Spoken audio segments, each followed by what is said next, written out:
Voici une analyse détaillée, point par point, du message à la nation du président Félix Tshisekedi pour les 66 ans de l'indépendance de la RDC. 1. Mémoire du 30 juin 1960. Le discours commence par replacer le 30 juin comme une date sacrée, liberté, dignité, autodétermination et souveraineté. Tshisekedi présente l'indépendance non seulement comme un souvenir historique, mais comme une mission à poursuivre. Il veut rappeler que l'indépendance politique obtenue en 1960 doit devenir une indépendance réelle, économique, sécuritaire, diplomatique et sociale. 2. Unité nationale. Il insiste sur l'unité du peuple congolais face aux divisions politiques, régionales et ethniques. Le message central est « la RDC doit rester debout, ensemble ». Dans un contexte de tensions politiques et sécuritaires, l'unité devient pour lui une condition de survie nationale. 3. Sécurité à l'Est. Le président parle directement des souffrances dans l'Est. Groupes armés, violences contre les civils, déplacements, pillages et prédation économique. Il adresse aussi un message aux populations touchées « Vous n'êtes pas oubliés ». Il cherche à rassurer les victimes tout en montrant que la question sécuritaire reste au cœur de son mandat. 4. Paix, mais sans compromis sur la souveraineté.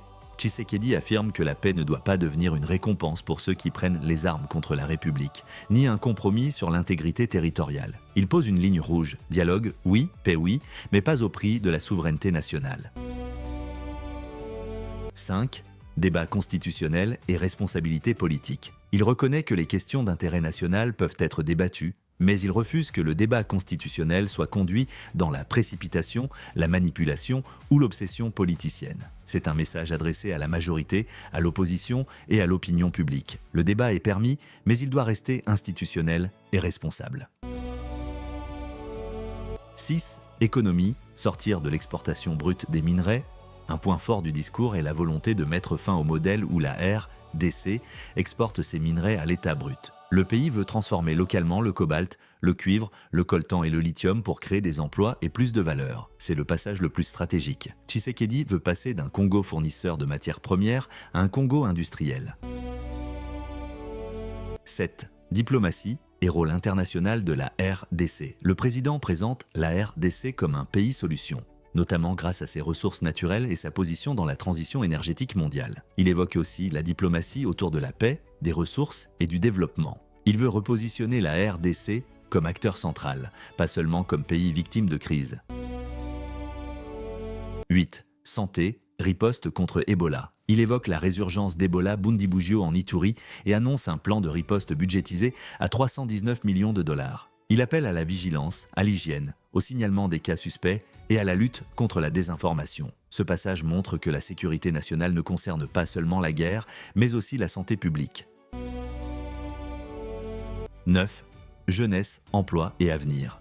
À travers les initiatives annoncées autour de l'emploi et de l'entrepreneuriat des jeunes, le message cherche à présenter la jeunesse comme moteur du futur congolais. La présidence mentionne le lancement du programme Debout Jeunes Congolais le 30 juin 2026. Le président veut connecter l'indépendance à l'avenir, une indépendance sans emploi pour les jeunes reste incomplète. 10. Les léopards comme symbole national. Le discours fait aussi place aux léopards de la RDC, qualifiés au mondial comme symbole d'unité et de fierté nationale. Le sport devient ici un langage politique positif. Il rassemble le pays au-delà des divisions. Conclusion générale, le discours peut se résumer en 5 mots: mémoire, souveraineté, paix, responsabilité et avenir. Tshisekedi présente le 30 juin 2026 comme un tournant. Après l'indépendance politique de 1960, la RDC doit maintenant conquérir son indépendance économique, sécuritaire et sociale.